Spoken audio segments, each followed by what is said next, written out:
Baik pemirsa, masih bersama saya Heni May dalam program Rohis Rohani Islam dan akan kita lanjutkan kuliah sore kita pada hari ini bersama Ustadz Yasir Maqasid LC-MA yang membahas mengenai haji dan umroh, terutama sejarahnya begitu Ustadz ya. Jadi tepat untuk Anda yang mungkin ingin mengetahui bagaimana sih sejarah haji dan umroh itu dan mungkin bagaimana kondisi di sana begitu ya, terutama untuk tempat-tempat bersejarahnya yang hingga saat ini masih ada begitu Ustadz. Jadi harus stay terus untuk mengikuti program Rohis Rohani Islam. Tadi sudah dijelaskan perjalanannya haji ini dari Nabi Adam begitu sebelum sampai ke Nabi Ibrahim, dan seperti yang kita tahu bahwa haji ini sudah ada sejak abad 19 sebelum Masehi begitu Ustaz ya. Ketika Nabi Ibrahim ini kan beliau adanya abad ke-19 sebelum Masehi. Kemudian kalau Nabi Adam masih jauh lagi. Masih jauh lagi. Jadi tadi telah dikatakan bahwasanya Nabi Ibrahim ini membawa keluarganya yaitu Nabi Ismail dan istrinya yaitu Sayyidah Hajar.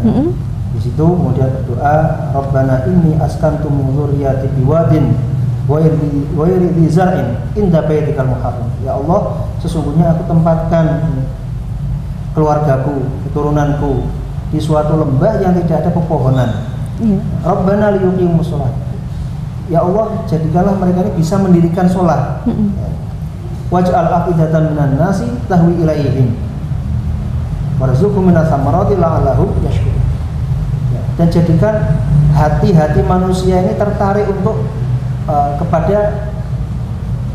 ke tempat ini, maksudnya ke tempat Ka'bah ini, Baitul Muharram, itu merupakan Baitullah. Dan juga dijadikan supaya apa? Supaya ada rezeki-rezeki berupa di situ buah-buahan. Padahal di situ kan kita tahu pada waktu itu Nabi Ibrahim ketika di situ adalah tempatnya ini sangat tandus, tidak ada pepohonan, dan sampai sekarang tidak ada pepohonan. Tapi berkat dari doa Nabi Ibrahim itu akhirnya tempat tersebut jadi barokah. Kemudian tempat tersebut menjadi sesuatu yang diingini oleh setiap hati kaum muslimin untuk pergi ke sana. Kemudian setelah ditinggalkan itu, kemudian Nabi Ibrahim setelah menempatkan istri dan anaknya di sana, kemudian pulang ke Palestina lagi. Setelah beberapa waktu, karena bekalnya sudah habis, akhirnya Siti Hajar ini kemudian kebingungan karena anaknya Nabi Ismail pada waktu itu merengek-rengek. Kemudian akhirnya karena kehabisan bekal, mencari-cari, dia ingin mencari air karena di situ adalah tempat yang kering kerontang, tidak ada pepohonan sama sekali. Kemudian dari satu gunung menuju ke gunung lain itu akhirnya berjalan berlarian di situ, dari Gunung Sofa menuju ke Gunung Marwa, sehingga amaliyah dari Sayyidah Hajar ini itulah kemudian yang sampai sekarang ini dijadikan syariat sebagai sa'i. Sa'i ya. Jadi dari Gunung Sofa menuju ke Gunung Marwa, kemudian kembali lagi Gunung Sofa ke Gunung Marwa lagi sampai 7 kali mencari air. Nah, tiba-tiba Nabi Ismail yang waktu itu masih kecil kemudian menghentak-hentakkan kakinya sehingga dari kaki yang tadi dihentakkan oleh Nabi Ismail itu keluar air yang memuncrat sampai terus zam ini maksudnya supaya air ini terus jalan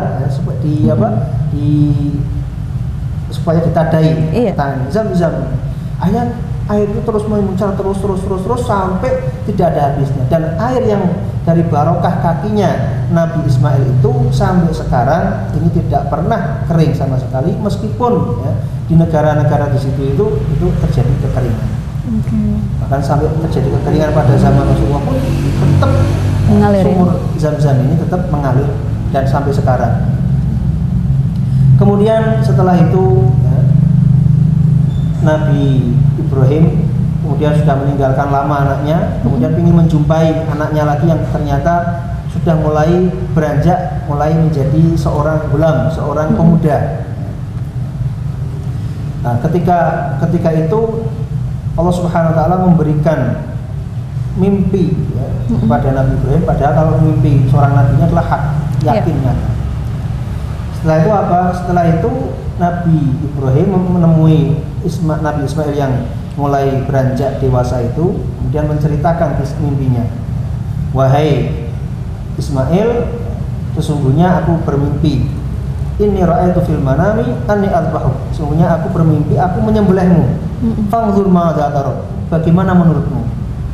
Nabi Ismail karena sudah mendapatkan didikan keimanan dari Nabi Ibrahim, akhirnya dia itu yakin bahwasanya mimpi ayahnya ini adalah nyata. Apa kata Nabi Ismail? Qala ya abati alma tu'mar satajiduni insyaallah minas sabirin. Wahai ayahku, laksanakan apa yang telah diperintahkan kepadamu, insyaallah engkau akan menjumpaiku sebagai orang-orang yang bersabar. Padahal mimpinya itu menyembelih. Akhirnya dua orang itu akhirnya berangkat menuju ke suatu lembah namanya daerah Mina di situ. Mina. Ketika itu Nabi Ibrahim sudah menelentangkan Nabi Ismail siap untuk menyembelihnya. Ketika itu datanglah setan menggoda, wahai Ibrahim, kamu tahu bahwasanya Ismail ini adalah anakmu sendiri, darah dagingmu, bukan siapa-siapamu. Kalau engkau membunuhnya, kamu tidak punya anak lagi. Bahkan ini sudah lama kamu menantikannya. Nabi Ibrahim punya anak ini umur 100 tahun. Jadi menunggu sampai lama. Luar biasa, 100 tahun. Sudah jadi anak, sudah mau dewasa, kemudian malah mau disembelih. Ya. Ini setan membuat ini bisikan-bisikan. Akhirnya Nabi Ibrahim mengambil batu melempar setan itu. Disitulah nanti jumroh ya. Yang melempar jumroh. Kemudian setelah itu Nabi Ibrahim pindah lagi ke tempat itu. Kemudian setan datang lagi situ, dilempar lagi. Kemudian Nabi Ibrahim dipindah lagi. Kemudian yang ketiga kali dilempar, akhirnya setan itu tidak berani menggoda. Itulah terakhir ini di jumroh Aqobah. Pertama adalah jumroh ula, jumroh wusta, yang terakhir adalah jumroh Aqobah. Nah, kemudian setelah itu Nabi Ibrahim siap untuk menyembelihkan parangnya, senjatanya yang sudah diasah. Nah, kemudian ketika itulah Allah Subhanahu wa taala mengganti Nabi Ismail ini dengan kapsun. Kapsun ini berarti kambing domba ya, yang besar yang memang didatangkan dari surga di situ. Hanya yang disembelih ini bukan Nabi Ismail, tapi ternyata adalah kapsun, itu adalah domba yang dari surga itu.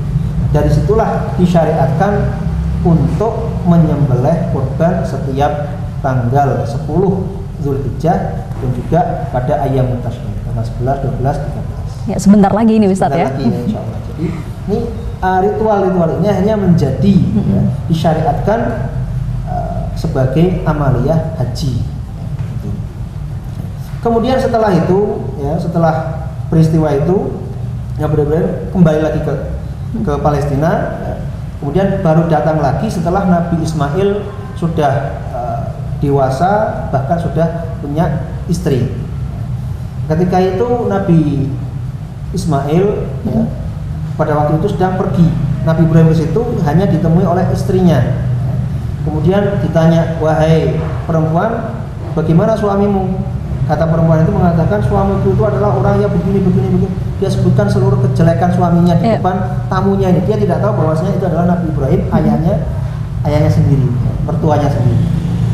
Kemudian setelah itu Nabi Ibrahim mengatakan kepada perempuan itu, begini, nanti kalau Ismail pulang, katakan supaya dia mengganti palang pintu rumahnya.